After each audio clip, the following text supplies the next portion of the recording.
Hey, is this Robert? Yeah, it sure is. This is Jacki. Yeah, this is Jacki. Sorry, I didn't have your numbers. I didn't know who was calling. I was in the van on my way to the club. Hey, I So understand, that's, Jacki. I know you had a show how you, tonight. We're doing what was good, that? man.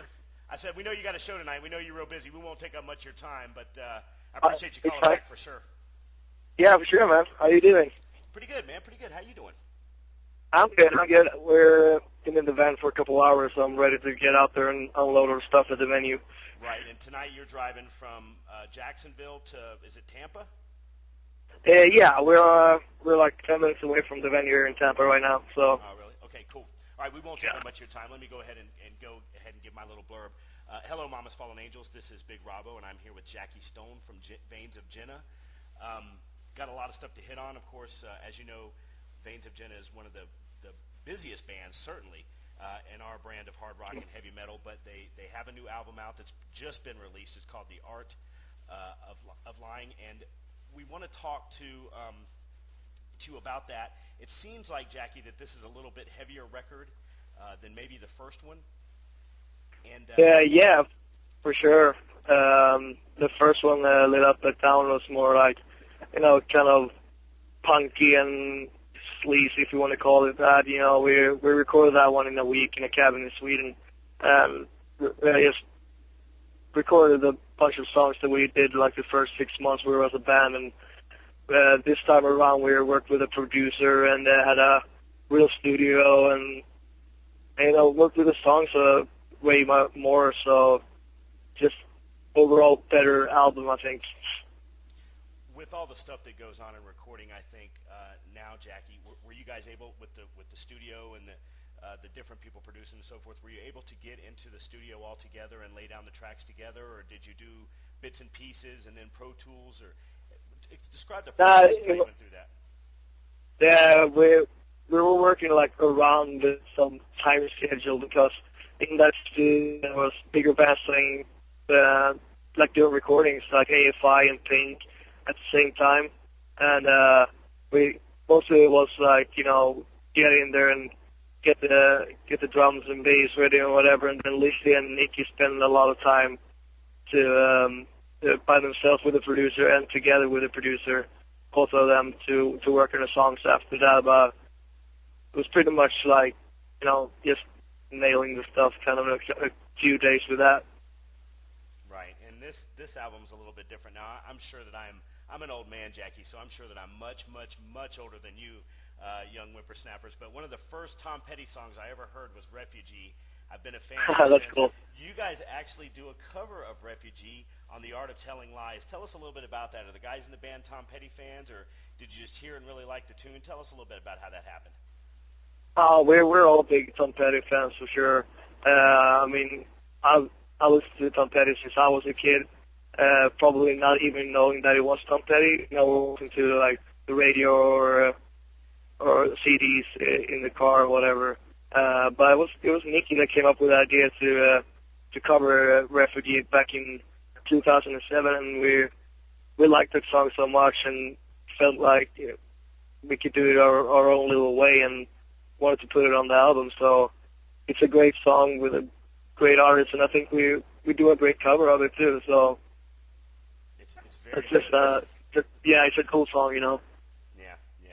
And we talk a lot about here, Jacki, the Swedish scene, the scene in Norway, the metal scene, as far as it pertains to our metal, Jacki. And we kind of have a saying around here. The guys in the office always go around going, "Thank God for Norway," "Thank God for Sweden." Tell us a little bit. I know you're in the States now, touring behind your record. You're blowing up real big here in the States, and that's always a good thing for bands that are huge already in Europe. Tell us a little bit about that scene in that area, though. What's a band that we might not have heard of that we probably need to check out?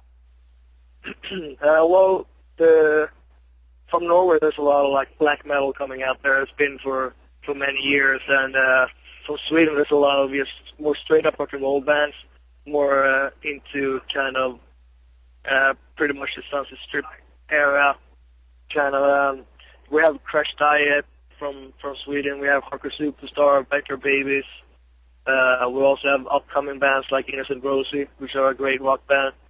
And just the whole scene in Sweden is really, really everybody's like really into rock and roll over there. It's great.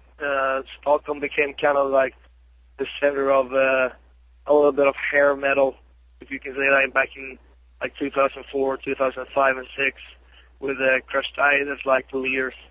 But just Scandinavia and Europe is really, it's a very rock and roll countries down in England and Denmark and Italy too. So I don't know, that's probably why people say thank God for Sweden and Norway and stuff like that, because there's a lot of straight up rock and roll, and there's a lot of good rock and roll bands here in America too. But the music scene is so much bigger with different kind of genres that's coming out on the radio instead of rock and roll. So that's probably why Scandinavia became such of a rock place, you know.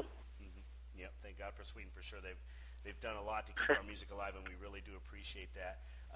Want to talk about your style of drumming. It's hard hitting, and certainly you need to be a drummer that's very aggressive in our style of rock and roll, Jacki, as you know.